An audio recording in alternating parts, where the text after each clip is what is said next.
कि मैंने 9 करोड़ रुपए देकर, घूस देकर, चीफ जस्टिस को घूस देकर ये जजमेंट खरीदा है। और बड़ी अच्छी तरह से, बड़े आराम से बता रहे थे कि अरे जुडिशरी में तो बड़ा भ्रष्टाचार हो गया है। मेरे पास ये आदमी आया था, उसने बोला 9 करोड़ में इसने जजमेंट खरीदा है और कल ये जजमेंट आ जाएगा, आप देखिएगा। और यकीनन अगले दिन वो जजमेंट आ गया। गोगोई साहब का ही एग्जाम्पल ले लीजिए, अयोध्या का जजमेंट दिया, रफाल का जजमेंट दिया और तुरंत रिटायर होने के बाद, मतलब 2-3 महीने के अंदर ही उनको राज्यसभा का मेंबर बना दिया। अरुण मिश्रा को देख लीजिए, इतने सारे जजमेंट। अडानी के फेवर में तो उन्होंने कम से कम 40,000 करोड़ रुपया अडानी को प्राप्त करवाया। कम से कम 6 जजमेंट्स दिए अडानी के फेवर में और उनको रिटायरमेंट के बाद एनएचआरसी का चेयरमैन बना दिया। तीसरा कारण बहुत खतरनाक कारण है, बहुत खतरनाक। इन्होंने सारी एजेंसीज को लगाकर सब जजेस के ऊपर डोसियर बना रखे हैं। पूरे जजेस के आईबी, सीबीआई, इनकम टैक्स, सब लोगों से छानबीन कराते हैं। और अगर किसी जज या उसके किसी नजदीकी रिश्तेदार के बारे में कुछ ऐसी इंफॉर्मेशन मिल जाए जिससे उसकी कोई कमजोर नब्ज को पकड़ा जा सके, तो उसके आधार पर ब्लैकमेल करते हैं और कह देते हैं कि देखिए हमारे पास ये है, अब आप सोच लीजिए। जो खुलेआम कहते हैं कि भाई हम मुसलमानों का कत्लेआम करेंगे, सब लोगों को तलवार उठा लेनी चाहिए, उनके खिलाफ कुछ नहीं करते आप। तो कानून के राज को पूरी तरह से ध्वस्त किया जा रहा है इस देश में। खूब फेक न्यूज, झूठ, हर तरह का झूठ फैलाया जा रहा है। अभी ये तो पैलेस्तीन के कॉन्फ्लिक्ट में भी हम देख रहे हैं। एक स्टैंडर्ड तरीका है कि बिल्कुल झूठी खबर फैला दो। अब तो खैर आप आर्टिफिशियल इंटेलिजेंस से कुछ भी बना सकते हैं, वीडियो भी बना सकते हैं, फोटोग्राफ्स तो बना ही सकते हैं, जो भी चाहें आप बना सकते हैं। झूठी, कई आर्टिफिशियल इंटेलिजेंस से क्रिएटेड झूठी फोटोग्राफ्स बना बनाकर आप कुछ भी कह दें कि भाई इन्होंने 50 बच्चों के गले काट दिए, ये कर दिया, वो कर दिया, और उसके आधार पर आप लोगों को बर्बरता के लिए तैयार कर रहे हैं कि वहाँ पर जो 20-25 लाख जो लोग गाज़ा में रहते हैं उनका कत्लेआम कर दिया जाए और पूरा विश्व, सारे देश उसको स्वीकार कर लें। और यही हिंदुस्तान में हो रहा है। मतलब एकदम झूठ बिल्कुल ऑर्गेनाइज तरीके से फैलाया जा रहा है, झूठ और नफरत।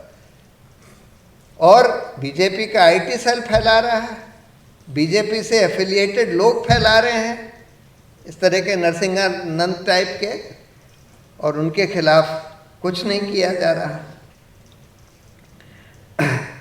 सारी एजेंसीज का पूरी तरह से दुरुपयोग किया जा रहा है। चाहे वो एनफोर्समेंट डायरेक्टरेट तो खैर सबसे ज़्यादा, जिसके रेड्स और अरेस्ट 1000% से ज़्यादा बढ़ गए मोदी राज में, 1000% से ज़्यादा, यानी कि 10 गुने से ज़्यादा हो गए। और उसके आप डायरेक्टर को एक्सटेंशन पर एक्सटेंशन, एक्सटेंशन पर एक्सटेंशन देते जा रहे थे, जबकि सुप्रीम कोर्ट ने मना किया था, बोल दिया था कि बिल्कुल इलीगल है। फिर भी अनफॉर्चुनेटली सुप्रीम कोर्ट ने भी उसके बाद भी एक्सटेंशन होने दिया, लेकिन अब रिटायर हो गया। लेकिन अब भी वही चल रहा है, क्योंकि ईडी की नियुक्ति एसेंशियली सरकार ही करती है। यानी कि कोई, जैसे कम से कम सीबीआई के डायरेक्टर की नियुक्ति पर सुप्रीम कोर्ट ने बोल दिया कि वे 3 मेंबर की कमेटी करेगी, prime minister, leader of opposition और चीफ जस्टिस, लेकिन ईडी का तो सरकार ही करती है। तो उसी तरह से ये एनआईए की भी नियुक्ति सरकार करती है, जो कि यूएपीए का इन्वेस्टिगेशन करते हैं। इनकम टैक्स, इन सब एजेंसीज का, इवन पुलिस, नॉर्मल पुलिस जो है, स्पेशली ये जो स्पेशल सेल जो एनआईए का इन्वेस्टिगेशन भी, यूएपीए का इन्वेस्टिगेशन भी करती है, इन सब का पूरी तरह से दुरुपयोग किया जा रहा है। यानी कि अगर ऑपोजिशन का कोई लीडर है तो उसके ऊपर तुरंत, अगर उसको दबाना हो, उसको डराना हो, तो उसके ऊपर छापे मारो, उसको अरेस्ट कर लो, और जैसे ही वो बीजेपी में चला जाए तुरंत छोड़ दो, जिसको बीजेपी की वॉशिंग मशीन कहा जाता है। मतलब ये तो बिल्कुल क्लियर एविडेंस है। कितने केसेस ऐसे हुए हैं कि उन लोगों के खिलाफ केसेस रजिस्टर करे, छापे भी मारे गए, कभी कभी अरेस्ट भी कर लिया, फिर बीजेपी में चले गए, उसके बाद उनको छोड़ दिया गया। कितने केसेस। और सिर्फ यही नहीं, ये तो खैर एजेंसीज का मिसयूज हो रहा है। दूसरी तरफ जो बाकी इंस्टीट्यूशंस बने थे, रेगुलेटरी इंस्टीट्यूशंस जिनको हम कहते हैं, इलेक्शन कमीशन या सीएजी या नेशनल ह्यूमन राइट्स कमीशन, इनको भी पूरी तरह से ध्वस्त कर दिया गया है, सरकार के अधीन कर दिया गया। अभी आपने खबर पढ़ी होगी कि सीएजी के कुछ अफसरों ने ये हाईवेज बन रही थी उस पर बहुत बड़े घोटाले हो रहे थे। यानी कि एक हाईवे में तो जितना सैंक्शनड अमाउंट था उसका 25 गुने से भी ज़्यादा पैसा दे दिया गया। उन घोटालों को उन्होंने उजागर किया। अब उन ऑफिसर्स को, काफ़ी सीनियर लेवल के ऑफिसर्स हैं, उन ऑफिसर्स का ट्रांसफ़र कर दिया गया है, क्योंकि जो सीएजी जो टॉप आदमी है वो सरकार के कब्ज़े में है। सीएजी एक ऐसा इंस्टीट्यूशन है जो ओवर द इयर्स काफ़ी उसमें एक डेप्थ और इंस्टीट्यूशनल इंडिपेंडेंस आ गई थी, लेकिन ऊपर का आदमी इनके कंट्रोल में अगर होता है, इन्हीं का आदमी अगर होता है, वो मुर्मू साहब गुजरात से लाए गए हैं, सभी गुजरात से लाए जा रहे हैं आजकल, तो उन्होंने इन लोगों का ट्रांसफ़र ऑर्डर कर दिया। नेशनल ह्यूमन राइट्स कमीशन के बारे में तो जितना कम कहें उतना अच्छा है। उसमें इन साहब को बैठा दिया, ये अरुण मिश्रा जो हमारे हाथ धोकर पीछे पड़े थे कि उसको, प्रशांत भूषण को तो ज़रूर जेल भेजो कंटेम्प्ट वाले केस में। उनको रिटायरमेंट के बाद पहले तो उनको 9 महीने अपना सरकारी मकान 1 महीने में खाली करना होता है। सारे रूल्स को किनारे लगाकर 9 महीने अपना सरकारी जज का मकान रखने दिया रिटायरमेंट के बाद भी। फिर उनको नेशनल ह्यूमन राइट्स कमीशन का चेयरमैन बना दिया। उसके बाद क्या करते हैं वो, अब वो कहते हैं कि हम कॉन्फ्रेंस ऑर्गेनाइज करेंगे, करी उन्होंने, कि जितने ह्यूमन राइट्स ऑर्गेनाइजेशंस हैं ये किस तरह से ह्यूमन राइट्स के लिए बाधा पैदा कर रहे हैं।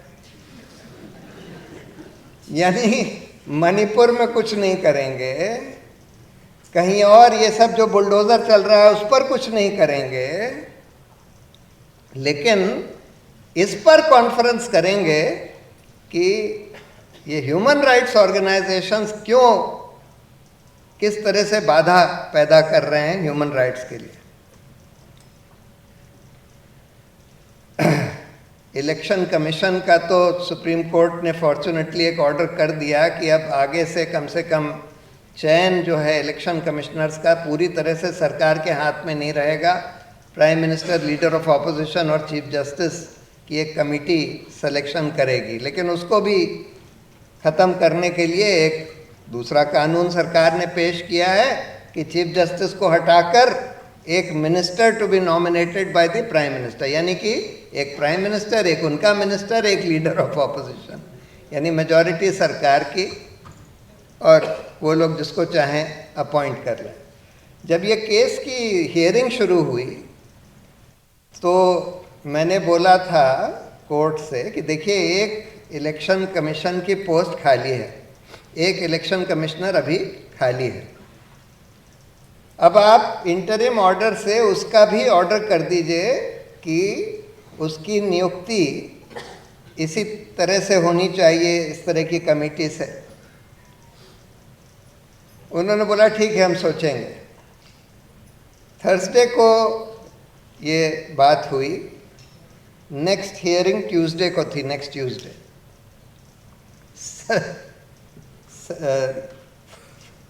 सैटरडे को एक ही दिन में एक फाइल मूव करी जाती है उस पोस्ट, वेकेंट पोस्ट को भरने के लिए।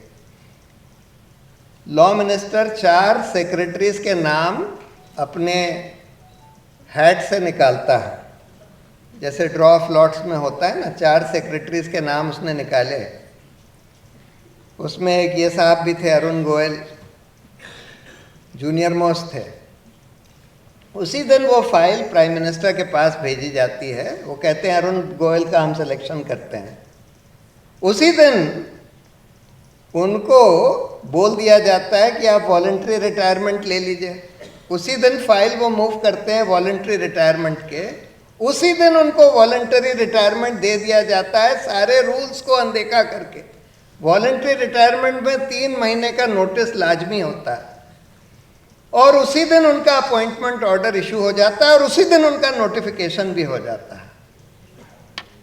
इलेक्शन कमीशन का तो ये हाल कर दिया है कि अब इलेक्शन, जैसे कई साल तक हम लोग ये मानते थे कि इलेक्शन कमीशन एक इंडिपेंडेंट इंस्टीट्यूशन हो चुका है सेशन साहब के बाद, लेकिन पिछले कम से कम 6 साल से हम ये देख रहे हैं कि उसकी इंडिपेंडेंस बिल्कुल ख़त्म हो चुकी है। एक साहब जो चीफ इलेक्शन कमिश्नर बने थे, उनका तो राडिया टेप्स में एक टेप आया था बाहर, सुनील अरोरा साहब, जिसमें वो बात कर रहे हैं जुडिशरी में भ्रष्टाचार की, और बड़े मज़े से नीरा राडिया को बता रहे हैं कि अभी मेरे पास एक आदमी आया और कहने लगा कि मैंने 9 करोड़ रुपए देकर, घूस देकर, चीफ जस्टिस को घूस देकर ये जजमेंट खरीदा है।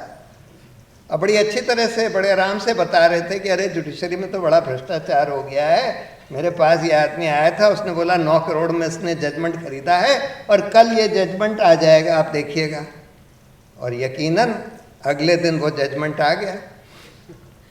तो ऐसे ऐसे लोगों को आपने इलेक्शन कमिश्नर बना दिया, तो नेचुरली अब कोई इंडिपेंडेंस नहीं रह गई। तो सारे इंस्टीट्यूशंस को करीब करीब ध्वस्त कर दिया गया है। मीडिया का तो हाल आप लोग देख ही रहे हैं कि मीडिया का क्या हो गया है, जो मेन स्ट्रीम मीडिया। लेकिन एक अच्छी बात ये हुई है कि जैसे जैसे मेन स्ट्रीम मीडिया का, जिसको कहते हैं गोदीफिकेशन हुआ है, वैसे वैसे गोदीकरण जैसे जैसे हुआ है, वैसे वैसे एक स्वतंत्र मीडिया यूट्यूब पर, इंटरनेट पर और सोशल मीडिया के ऊपर खड़ी हो गई है। और ये इंडिपेंडेंट मीडिया में धीरे धीरे करके, जैसे जैसे अच्छे अच्छे जर्नलिस्ट मेन स्ट्रीम मीडिया जिनका गोदीकरण हो चुका था उनसे फ्रस्ट्रेट होते जा रहे हैं, वो अच्छे जर्नलिस्ट वहाँ से धीरे धीरे निकल कर अपना इंडिपेंडेंट मीडिया खड़ा कर रहे हैं। और मेरा मानना ये है कि आज इस इंडिपेंडेंट मीडिया का जो इन्फ्लुएंस है, ये गोदी मीडिया से ज़्यादा है, और इसीलिए ये सरकार बहुत इस स्वतंत्र मीडिया से घबराई हुई है। न्यूज़ क्लिक पर रेड करने का भी एक बड़ा कारण ये था। अब लास्ट सवाल ये है कि न्यायपालिका, देखिए न्यायपालिका को तो संविधान ने बिल्कुल स्वतंत्र बनाया था। ये माना था कि ये सरकार से बिल्कुल स्वतंत्र रहेगी, और इसीलिए इनका रिमूवल प्रोसेस या इनके ऊपर डिसिप्लिनरी कंट्रोल सरकार का नहीं रखा गया था, और रिमूवल प्रोसेस बहुत मुश्किल कर दिया था, इम्पीचमेंट बहुत मुश्किल कर दिया था। तो एक तरह से उनको एक फंक्शनल इंडिपेंडेंस तो संविधान ने दे दी।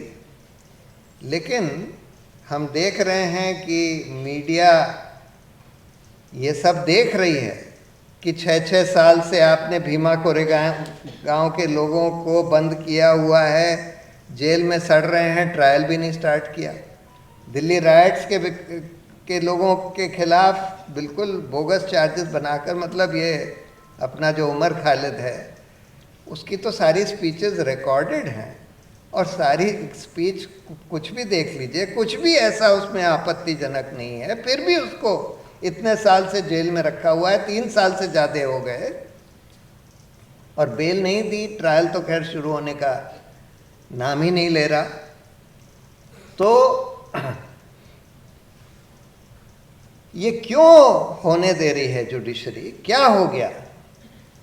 देखिए, इसके 3 बड़े कारण हैं कि न्यायपालिका की इंडिपेंडेंस क्यों काफ़ी हद तक ध्वस्त हो गई। अभी तो खैर वर्तमान समय में थोड़ा सा इम्प्रूवमेंट है, पहले से थोड़ा इम्प्रूवमेंट है, लेकिन फिर भी अगर हम पिछले 6-7 साल में देखें तो क्या हुआ, ऐसा क्या हुआ, क्यों हुआ? एक कारण तो ये है जिसको हम कहते हैं कि the lure of post retirement jobs, जिसके बारे में अरुण जेटली ने भी बोला था कि post retirement jobs influence pre retirement judgements. Gogoi साहब का ही एग्जाम्पल ले लीजिए, अयोध्या का जजमेंट दिया, रफाल का जजमेंट दिया और तुरंत रिटायर होने के बाद मतलब 2-3 महीने के अंदर ही उनको राज्यसभा का मेंबर बना दिया। अरुण मिश्रा को देख लीजिए, इतने सारे जजमेंट्स अडानी के फेवर में तो उन्होंने कम से कम 40,000 करोड़ रुपया अडानी को प्राप्त करवाया। कम से कम 6 जजमेंट्स दिए अडानी के फेवर में, और उनको रिटायरमेंट के बाद एनएचआरसी का चेयरमैन बना दिया। एक और थे साहब, उनको गवर्नर बना दिया। एक पहले थे साहब, उनको भी गवर्नर बना दिया। तो एक तो ये प्रॉब्लम है। दूसरी प्रॉब्लम है कि देखिए, जजों का चयन, हाई कोर्ट और सुप्रीम कोर्ट के जजों का चयन जो है, अब सुप्रीम कोर्ट ने ही एक जजमेंट से अपने हाथ में ले लिया और बोल दिया कि सुप्रीम कोर्ट के 5 जजेस का कोलिजियम तय करेगा, सीनियर जजेस का। लेकिन वो तय भी कर देते हैं तो सरकार नियुक्ति ही नहीं करती। अगर उनको लगता है कि भाई ये आदमी तो स्वतंत्र होगा, हमारी बात नहीं मानेगा, तो उसका वो नोटिफिकेशन ही नहीं इशू करते। हम लोगों का एक केस चल रहा है सुप्रीम कोर्ट में जिसमें कि 50 लोग ऐसे हैं जिनका कोलिजियम ने रेकमेंड किया और सरकार ने उनकी नियुक्ति नहीं करी, सालों साल उस पर बैठे रहे।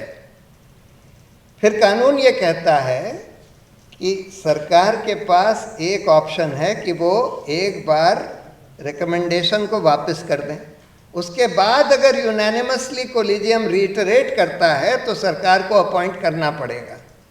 हम देख रहे हैं कि कोलिजियम कम से कम ऐसे 17 केसेस ऐसे हो चुके हैं हाल में कि कोलिजियम ने यूनानिमसली रीटरेट किया और फिर भी सरकार ने नोटिफिकेशन इशू नहीं किया, नियुक्ति नहीं करी। तो वो इंडिपेंडेंट जजेस का अपॉइंटमेंट ही नहीं होने देते।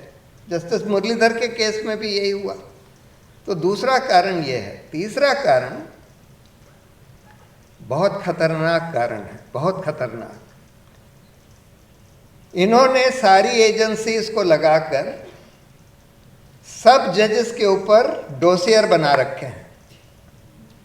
पूरे जजेस के आईबी, सीबीआई, इनकम टैक्स सब लोगों से छानबीन कराते हैं, और अगर किसी जज या उसके किसी नज़दीकी रिश्तेदार के बारे में कुछ ऐसी इंफॉर्मेशन मिल जाए जिससे उसकी कोई कमज़ोर नब्ज को पकड़ा जा सके तो उसके आधार पर ब्लैकमेल करते हैं और कह देते हैं कि देखिए हमारे पास ये है, अब आप सोच लीजिए। और ये एक नया तरीका इस सरकार ने अख्तियार किया है न्यायपालिका को अपने कब्जे में करने का, और इस वजह से आज ये बहुत बड़ी प्रॉब्लम खड़ी हो गई है। लेकिन अच्छी बात ये है कि आज उसके बावजूद भी शाहरुख जैसे बहुत सारे अच्छे और बड़े पब्लिक स्पिरिटेड लॉयर्स खड़े हो गए हैं और बहुत सारी ऑल्टरनेटिव मीडिया खड़ी हो गई है इस देश में, जिसकी वजह से आज भी हमको लोकतंत्र को या अपने रिपब्लिक को बचाने की उम्मीद है। और इसी उम्मीद के साथ मैं अपनी बात खत्म करता हूँ। Thank you very much. National Dastak की आपसे गुजारिश है कि अगर इसको बचाना चाहते हैं तो नेशनल दस्तक को सब्सक्राइब करने के लिए रेड कलर के सब्सक्राइब बटन को दबाएं, फिर बेल आइकन की घंटी दबाएं। नेशनल दस्तक को बचाने के लिए बहुत जरूरी है कि हर खबर को शेयर करें, लाइक करें, कमेंट जरूर करें।